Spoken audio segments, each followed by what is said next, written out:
Muy bien, vamos a continuar con esta siguiente cápsula relacionada a los siguientes temas de estadística. Bien, déjenme compartir material.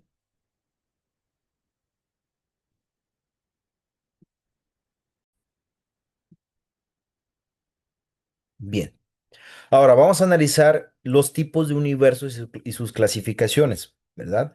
En este caso dice universo homogéneo y heterogéneo. De acuerdo con las características que presenten las unidades de análisis, el universo puede ser homogéneo, aquellos que no presenten diferencias significativas entre sus unidades de análisis, y universos heterogéneos, aquellos que presentan diferencias significativas entre sus unidades de análisis. La cuestión aquí es que puede haber, al momento de aplicar una encuesta, un instrumento de medición, poca diferenciación de las personas que lo integran. Una manera de poder clasificar la información de todos los encuestados o de la población perdón, de la población a muestrear, ¿verdad? Es a través de preguntas categóricas, es decir, preguntas que van a permitir segregar o agrupar a mi población, ¿verdad? Poder definirla o identificarla. Diferencia entre censo y muestra. Bueno, cuando se efectúa un relevamiento o medición sobre todos los elementos que constituyen el universo, se está realizando un censo. El censo es cuando aplicamos una encuesta, o aplicamos un instrumento sobre todos los elementos de la población. No siempre se puede hacer esto debido a que puede haber poblaciones muy grandes que requieran demasiado trabajo para su publicación, ¿verdad? Es un trabajo demasiado exhaustivo. También puede haber poblaciones que, debido a sus características, tienen digamos, más reducido la población, tiene una cantidad menor de integrantes, pero debido a que, digamos, está asociada esa reducción de la población a las cualidades y características de ese marco muestral, ¿verdad? O ese marco poblacional, pues va a requerir un ejercicio mayor de esfuerzo y investigación poder censarlo de manera completa. La alternativa es, en cambio, cuando todos tomamos una parte de dicho universo, decimos que se ha tomado una muestra, ¿verdad?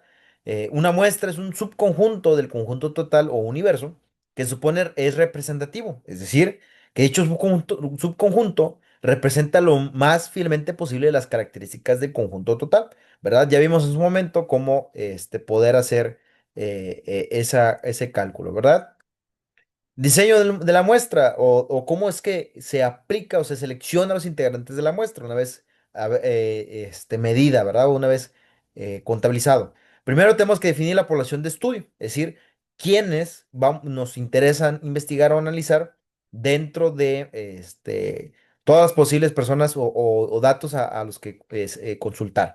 Obtener, de ser necesario y posible, el marco muestral pertinente, es decir, categorizar o acotar a quiénes vamos a estar consultando, ¿verdad? Un ejemplo, si queremos hacer un estudio relacionado a, este, digamos, la opinión de los gerentes administrativos o de las empresas sobre un tema relacionado a las buenas prácticas operativas o gerenciales, pues vamos a tener que preguntarle a gerentes y a administrativos.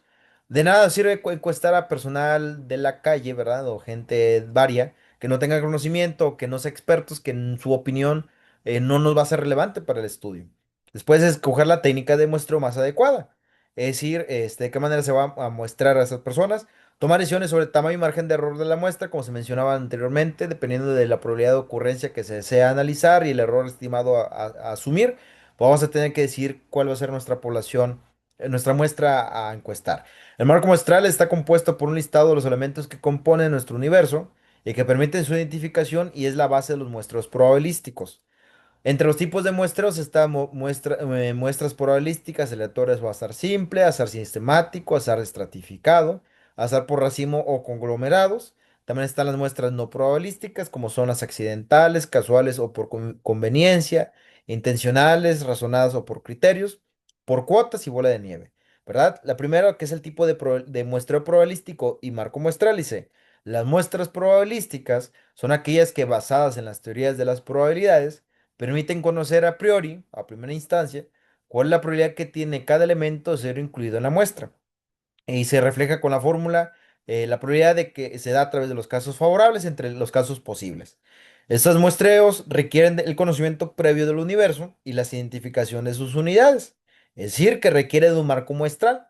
son más costosos y tienen una base estadística que contribuye a su precisión. El primer tipo de técnica de muestreo probabilístico es el azar simple. Si en el azar simple las unidades de análisis se extraen del marco muestral sin ningún tipo de diferenciación. Es el más sencillo de todos. O lo que lo mismo se obtiene de las personas que van a integrar la muestra sin un criterio establecido. Ahora sí, como que dice, se hace, ahora y se va, ¿verdad? Respetando la cantidad de personas que tienen que integrar la muestra. El segundo tipo de muestreo es el azar sistemático. Sigue siendo al azar, al ahí se va, vamos a decir, pero llevando un cierto estructura. O sea, aquí se busca que aparezcan casos de toda la escala de posibilidades. Se maneja con coeficiente de elevación, universo entre muestra, que determina cada cuántas unidades se extrae una, ¿verdad? Y por ejemplo, ahí viene un ejemplo de que sea de 10 en 10 del total de la población, puede ser por números primos, de 2 en 2, de 5 en 5. Da un poco igual, solamente es para mantener un orden al momento de seleccionar a las personas siguiendo el azar que van a integrar a la muestra. La siguiente es azar por conglomerados. Dice, está pensado para estudios en grandes extensiones geográficas. Es de gran utilidad cuando las unidades no son individuos, sino conjuntos de individuos. Una selección de los conglomerados podría ser, y poner un ejemplo, para poder medir una población a nivel país, se puede hacer una muestra a nivel provincias. Para medir una población a nivel provincia, se puede hacer una muestreo a través de distritos escolares. Para hacer un análisis de una población de distritos escolares se puede hacer un muestreo por escuelas, ¿verdad? Y nos va a dar una representación de escuelas a distritos escolares, de distritos escolares a provincias y provincias a país. Azar estratificado. Se utiliza cuando estamos ante la presencia de un universo heterogéneo. Se estratifica el universo en base a uno o más variables que se supone relevantes para la investigación y se identifican unidades de análisis pertenecientes a cada estrato. ¿Sí? O por ejemplo, ahí viene el ejemplo de una población que está constituido por una serie de personas, pero se identifican entre ellas, por ejemplo, ingenieros, médicos, de letras y física, y entre esos grupos se van a tomar un grupo al azar, pero con base en esa categoría. En este caso se puede hacer de esa manera, primeramente identificar las personas que integran a la población con base en una característica común y de ahí hacer un muestreo, o entrevistar a todas las personas que integran a la población y con base en las preguntas categóricas, como habíamos mencionado en su momento, separar a las personas que con base en esa categoría este, cumplen o no con la cuota requerida de la muestra. Esta estratificación, al igual que en el muestreo no probabilístico por cuotas, pueden ser proporcional o no proporcional. Es decir, tener una cantidad fija de personas mínima requerida en la muestra por esa característica, por ejemplo, una cantidad mínima de ingenieros, médicos de letras o física, o puede ser no proporcional. Es decir, que se haya hecho el muestreo con base en esas características, pero sin una cantidad mínima por cada una de ellas. Ahora, para las técnicas no probabilísticas, es decir, que no están basados en el azar en particular, pueden ser accidentales, intencionales, por cuotas, proporcional o no proporcional y bola de nieve. La primera, que es accidental, y es el menos riguroso de todos. Se toman simplemente los primeros casos que se tienen a mano, es por casualidad. ¿Sí? Eso, por ejemplo, pasa cuando se hace un estudio, y por ejemplo se consultan a hermanos, primos y conocidos, ¿no? No es probabilístico porque no se hace al azar, sino que uno lo hace a través de elección directa. Intencional, dice, se usa cuando las unidades de análisis o información son informantes claves, o conocen algo, o vivió algo, entre otros, ¿verdad? A eso hace referencia que sus cualidades o conocimientos o características los hacen susceptibles a ser elegidos para la muestra debido a que van a aportar un conocimiento o una opinión que va a nutrir al momento de hacer el análisis. O bien cuando se recurre a casos típicos de un determinado problema, ¿verdad? Es decir, que eligen por una prioridad. Si yo, por ejemplo, hago un análisis acerca de personas de 50 años con hipertensión, pues voy a tener que elegir de manera intencional a personas que tengan hipertensión como primer filtro para poder hacer ese análisis, no al azar y después filtrarlo con base a si tiene o no hipertensión, hablando de un ejemplo, ¿verdad? Por cuotas y se implica una mayor representatividad dentro de las técnicas no probabilísticas, expresamente del trabajar con universos heterogéneos que son fáciles de identificar unos con otros, pues garantiza la presencia de elementos de los distintos estratos o subgrupos que lo componen el universo. Por ejemplo, si yo hago un análisis acerca de gustos e intereses, no sé, de bebidas azucaradas, y lo hago para grupos de 10, 20, 30, 40, 50 años, pues entonces tengo que cubrir una cantidad de personas que hagan 10, 20, 30, 40, 50 años. Estas pueden ser proporcionales, es decir, tener una cantidad mínima en la muestra para cada uno de los grupos de edad. Esos grupos pueden estar separados por otras características, no sé, sexo, edad, en este caso, profesión, estado civil, una característica un poquito más particular, o pueden ser no proporcionadas, ¿verdad? Es decir, que no tienen que tener una cantidad física.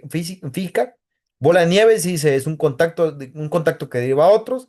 Y así sucesivamente. No es probabilística porque no se da al azar, se da por elección directa, pero no de manera, digamos, no nosotros, sino a través de recomendaciones o una secuencia de, de solicitud de información. Es decir, que el encuestado deriva al encuestador a otros posibles casos, se utiliza frecuentemente cuando los casos resultan muy difíciles de contactar. Bien, con esto estamos concluyendo esta cápsula, estaremos continuando con los temas en las siguientes.